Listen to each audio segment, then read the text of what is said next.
Buenas tardes, vamos a presentar los temas vistos en la unidad 2 en la clase de Seminario de Integración 2. El primer tema que tenemos es sociedades mercantiles, que viene siendo una sociedad mercantil, una entidad legal con una personalidad jurídica propia, constituida con el fin de realizar actos de comercio para cumplir su objeto social. En otras palabras, el régimen societario le confiere a la empresa una serie de obligaciones y derechos con personalidad distinta a la de los socios. Nosotros podemos ver una ventaja de constituir una sociedad mercantil, ya que, como señalamos, el mayor beneficio de que operes tu negocio bajo alguna de las sociedades mercantiles es la separación de tu patrimonio personal y el de la empresa, ya que gracias a esta separación tus responsabilidades están limitadas por el equivalente a tu aporte en la sociedad.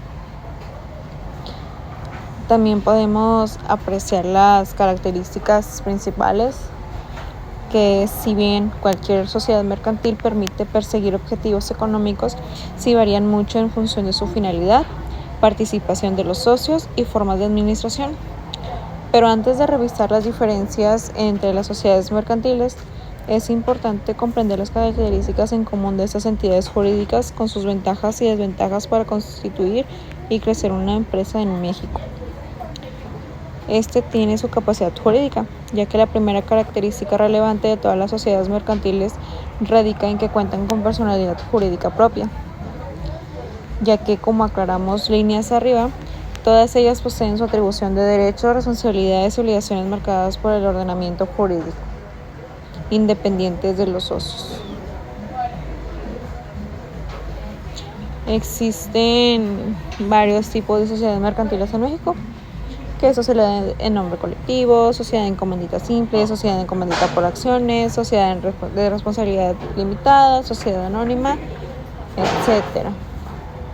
Ejemplos de sociedades mercantiles es sociedad en nombre colectivo, por ejemplo, la empresa de corporación administrativa de empresas SC, que se encarga de la comercialización y distribución de gas LP.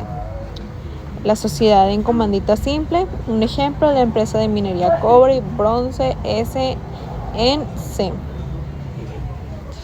Y pues así se va viendo lo que viene siendo las sociedades mercantiles. Por consiguiente, tenemos el derecho de propiedad intelectual, que viene siendo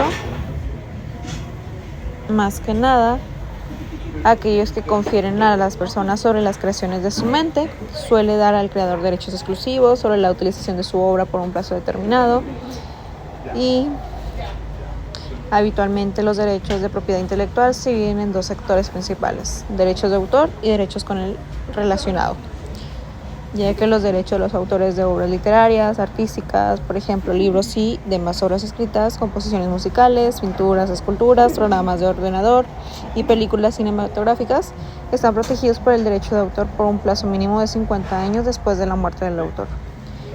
También están protegidos por el derecho de autor y los derechos con él relacionados, denominados a veces derechos conexos: los derechos de los artistas intérpretes o ejecutantes, por ejemplo, actores, cantantes, músicos; los productores fonogramas, que son las grabaciones de sonido; y los organismos de radiodifusión.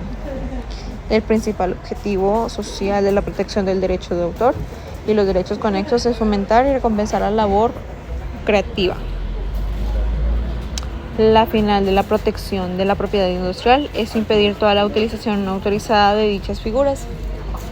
Por ello, el IMPI se rige bajo tres características de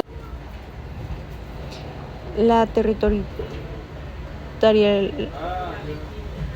que son los derechos otorgados dentro del territorio nacional y son independientes a los otorgados en otros países; y temporalidad, que es el tiempo estipulado durante el cual se puede explotar comercialmente lo protegido.